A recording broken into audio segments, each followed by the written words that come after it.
What are you hearing from your constituents right now? Well, for the last 9 months, homebuilder confidence has been a steady decline from somewhere near the low 80s, now down to the mid 40s, meaning it's an unfavorable market. And that's what I'm continuing to hear. The number that came out today, the increase in housing starts, is really a correction off of what was an abysmal record or number the month before. So that's something of a correction. I looked at it this morning and I thought maybe we're getting some good news, but you analyze it, look at it a little more deeply. It's just a correction, and we're not expecting big things or positive things in housing numbers for a while.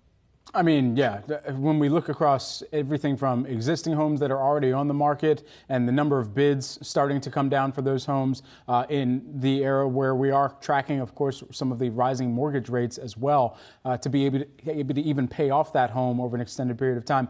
What is the one thing that we should be zeroing in on, that you are zeroing in on as you continue to do your analysis to really spell out where there is some softness, but perhaps where also some of the pressures may alleviate in the future?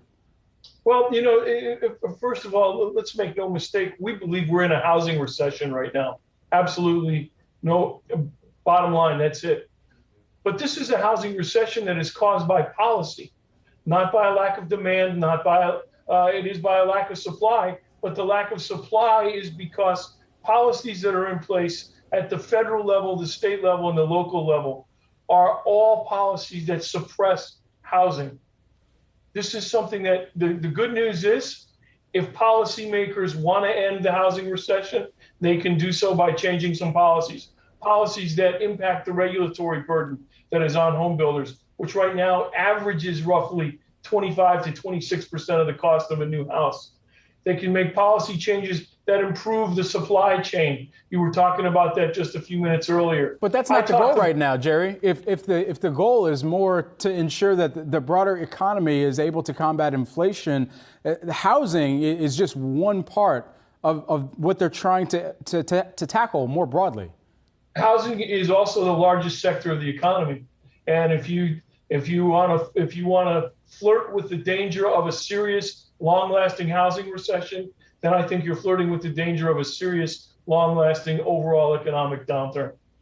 Well, if that was the case, I mean, that is not what we're hearing from most economists we're speaking to. They're not concerned about a deep, long-lasting recession. And affordability has remained an issue. And so, if you were doing some of the things you propose, would that help bring prices down as well? If it costs less to build a house, the builders will take less in profit. Absolutely. Absolutely. Well, part of the reason that housing prices have gone up so much is because of the cost of labor, because of the cost of building materials, because of the cost of regulatory compliance. And oh, by the way, now you can add because of the cost of capital. You talked about it being a problem at the back end with mortgage rates. It's also a problem at the front end when builders have to borrow money to buy the lots, borrow money to improve the lots, and that interest rate goes up.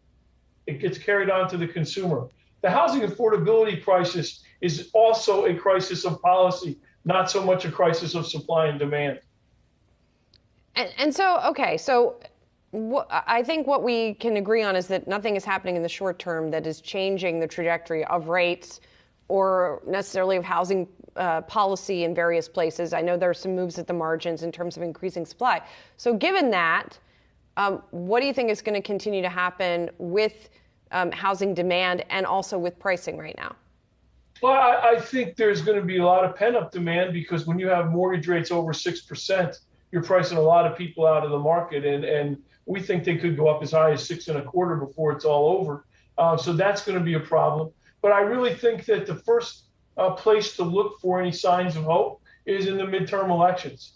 If the candidates who are elected in the midterm elections are pro-housing candidates and understand the importance of housing, both to our social policy, but also to our economic policy, then hopefully they'll start making some of the changes that I'm alluding to.